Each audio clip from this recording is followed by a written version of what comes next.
Welcome to The Explainer. Today we're diving into something that literally sounds like it belongs in a steampunk sci-fi novel, but is actually 100% historical fact. We're going to have to erase everything we think we know about the history of robotics here, because today we're looking at an 800-year-old self-playing mechanical band. Yeah, you heard that right. A robot orchestra built centuries before anyone even dreamed of a light bulb. To really wrap our heads around this, we need to set the scene.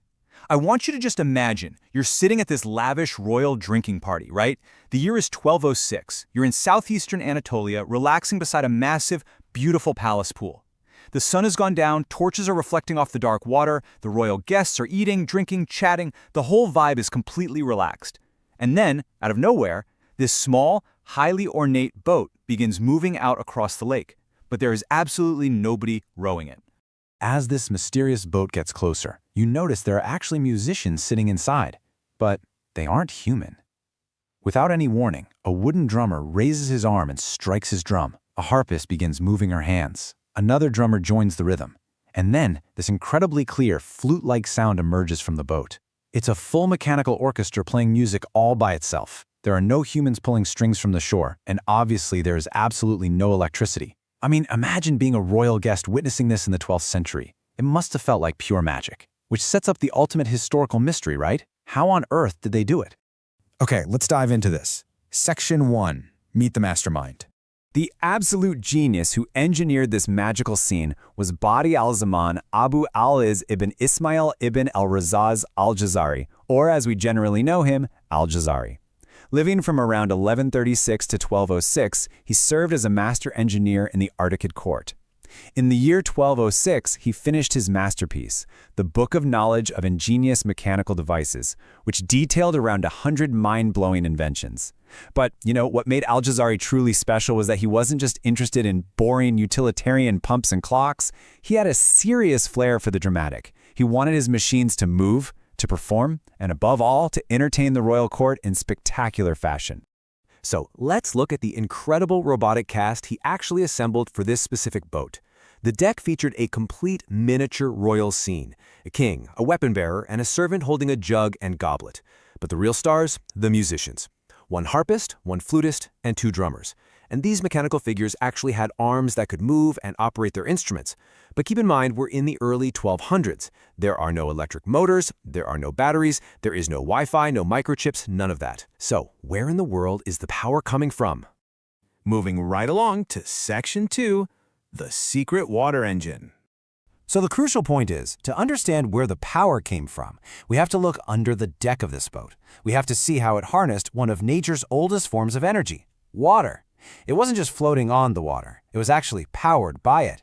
Here's the exact step-by-step chain of energy. First, inside the boat, water slowly accumulated in a hidden reservoir. Over time, as that container filled up, it got extremely heavy. Once it reached a critical weight, bam, it triggered a tipping mechanism, releasing a huge rush of water onto a scoop wheel. The physical force of that flowing water turned the wheel. That rotating wheel then turned a central axle, and it was that spinning axle that triggered the entire performance.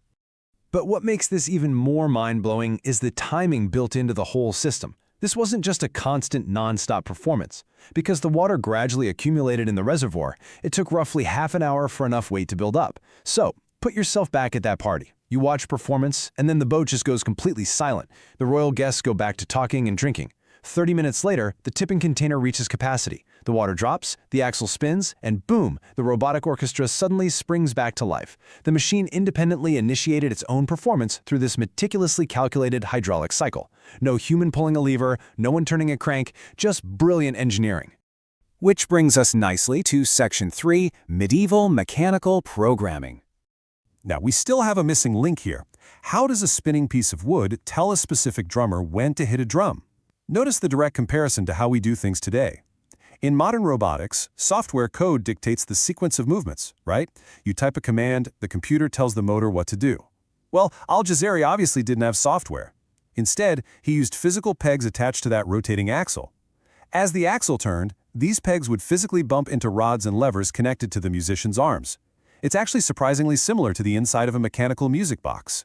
The physical placement of the pegs determined the entire sequence of movements. If you wanted to program a brand new rhythm for the party, you didn't rewrite code, you physically changed the position of the pegs on the axle. A real game changer. Let's see how this actually applied to the drummers. As those pegs passed through the mechanism, they pushed the rods at highly specific mathematical moments. The peg pushes the rod moves the drummer's arm. Strike. The peg passes, pause. The next peg hits, strike.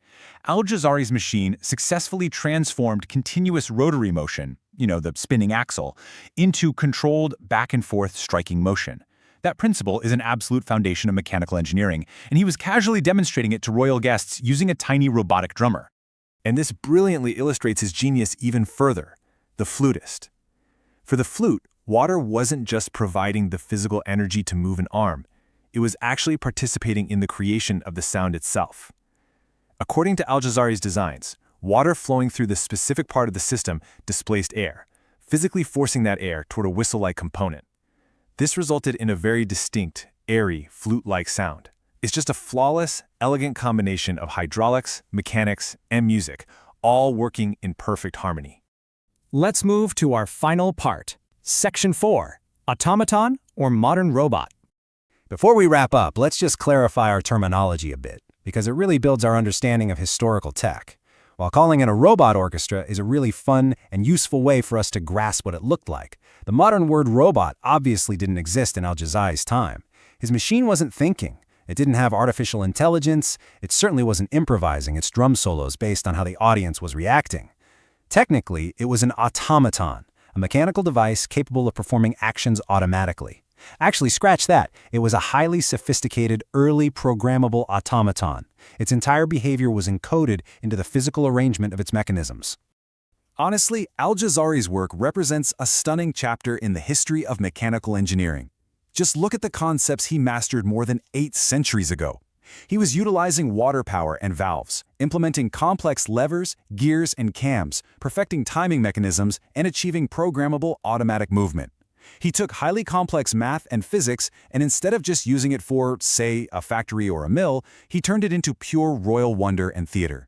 He proved that humans had been deeply experimenting with programmable automatic movement way before the digital age even started. So here's a final thought to take away with you today. We are so used to associating advanced technology with glowing screens, batteries, and microchips. But technology doesn't always begin with electricity. It begins with human imagination. It begins with a simple, audacious question. What if we could make a machine move by itself?